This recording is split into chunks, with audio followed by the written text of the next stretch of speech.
দাদা ইতিমধ্যে দেখা গ'ল বঙাইগাঁও জিলা পৰিষদ গঠন হ'ল আৰু বিশেষকৈ বাতৰি এটা ওলাইছে যে কংগ্ৰেছৰ সমৰ্থনতহে এজিপিয়ে জিলা পৰিষদ গঠন হ'ল। এই ক্ষেত্ৰত জিলা সভাপতি হিচাপে আপোনাৰ প্ৰতিক্ৰিয়া থাকিব? না, সেইটো ভুল বুজাবুজি আৰু সেইটো বাতৰিটো ওলাইছে ভুল কৰি ওলাইছে। ইয়াত কোনো বুজাবুজিৰ কথা নাহে। এটা কথা নিশ্চিন্ত থাকক, আমি এজিপি যিমান আমাৰ কংগ্ৰেছৰ কাৰণে শত্ৰু, বিজেপি তাতকৈ শত্ৰু, কোনো ইয়াত মানে একো কথা নাই। বিজেপি এজিপিৰ লগত তেওঁলোকৰ মিত্ৰতা আছে, গতিকে এজিপি বিজেপি আমাৰ শত্ৰু হিচাপে ধৰি থৈছোঁ। শত্ৰু মানে এনেকুৱা ব্যক্তিগত শত্ৰু নহয়, ৰাজনৈতিক আদৰ্শগত শত্ৰু। এজিপি আঞ্চলিক দল, আমি ৰাষ্ট্ৰীয় দল, বিজেপি ৰাষ্ট্ৰীয় দল, কিন্তু তেওঁলোকৰ এটা নিৰ্দিষ্ট আদৰ্শ বেলেগ, আমাৰ আদৰ্শ বেলেগ। তেওঁলোকৰ লগত কোনো মিল নাই। এজিপি বিজেপি কালি জিলা পৰিষদ যিটো গঠন কৰিছে, সেইটো এজিপি বিজেপিৰ ব্যক্তিগত তেওঁলোকৰ দলীয় কাজিয়া, তেওঁলোকৰ সংঘাত আছে, তেওঁলোকৰ বন্ধুত্ব, বাস্তৱত বন্ধুত্ব দেখাইছে, কিন্তু কোনো বন্ধুত্ব নাই তেওঁলোকৰ।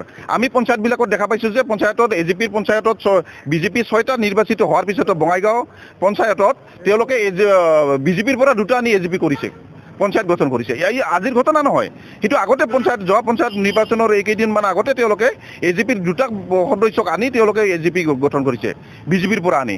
আৰু কালিৰ ঘটনাত আপোনালোকে জানে যে মাত্ৰ আমাৰ অফিচিয়েল এজন জিলা পৰিষদৰ সদস্য থাকে আৰু এজন ইণ্ডিপেণ্ডেণ্ট জিকাৰ পাছত আমাৰ লগত যোগাযোগ কৰিছে। এতিয়া আমাৰ বুলি কৈ আছোঁ, 2জন আমাৰ আছে, এজিপিৰ 4জন আছে, তাৰ এজিপি বিজেপিৰ 4জন আছে, 4 8জন হ'ব, তেওঁলোকে কৰিব।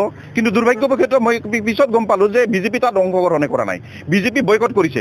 তেওঁলোকৰ মিত্ৰতা নাই, আচলতে বাস্তৱত মিত্ৰতা নাই কাৰণে, ওপৰত আছে যদিও বঙাইগাঁৱত মিত্ৰতা নাই কাৰণে তেওঁলোকে বয়কট কৰিছে। বয়কট কৰাৰ পিছত আমাৰ 1 বা 2টা সদস্য লৈ আমি জিলা পৰিষদ গঠন কৰাৰ কোনো পৰ্যায়টো আমি চিন্তা কৰা নাই। গতিকে তেওঁলোকে এজিপিৰ ফালৰ পৰা টিতুল মেধি অৰ্থাৎ তেওঁলোকৰ ভাল লিখিত নাম শশীভূষণ মেধি ডাঙৰীয়াই প্ৰস্তাৱ আগবঢ়াইছে আৰু এজন জিলা পৰিষদৰ এজিপিৰে তেওঁ সমৰ্থন কৰিছে।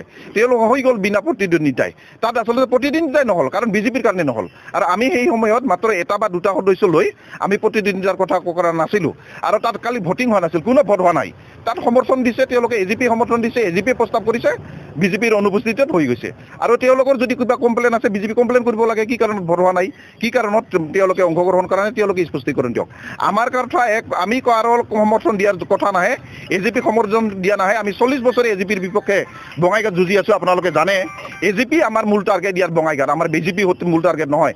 আৰু বিজেপিৰ মই এটা কথা কওঁ, বিজেপিৰ নেতৃত্বসকলৰ বঙাইগাঁৱত নেতৃত্ব দিয়াৰ মানুহ নাই। নেতৃত্ব নিয়াৰ মানুহ নোহোৱাৰ কাৰণে তেওঁলোকে ইয়াত হ'বলৈ পাইছে।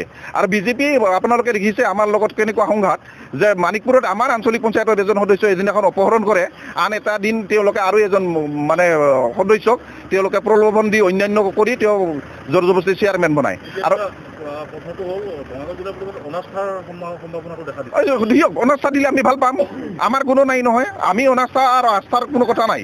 আমাৰ লগত এটা দলীয় প্ৰতীক, আন এটা আমাৰ ইণ্ডিপেণ্ডেণ্ট জিকাৰ পাছত আমাৰ লগত আছে, 2জন আমাৰ লগত আছে। আৰু আমাৰ অনাস্থা দিলেও আমি বয়কট কৰিম, আমাৰ কোনো কথা নাই। অনাস্থা দিয়ক তেওঁলোকে, আমাৰ বয়কট কৰিম আমি। এতিয়া যিসকল কংগ্ৰেছ দলৰ সদস্যই তেওঁলোকক সমৰ্থন দিলে, তেওঁলোকৰ সমৰ্থন দিয়া নাই। আপোনাৰ প্ৰশ্নটো ভুল আছে। আমাৰ কংগ্ৰেছ দলে বাৰে বাৰে কৈছোঁ আমি সমৰ্থন দিয়া নাই। তাত অংশগ্ৰহণ কালিকে শপত গ্ৰহণ অনুষ্ঠান আছিল, গতিকে শপত গ্ৰহণ অনুষ্ঠানৰ সদস্যসকলে যাবই।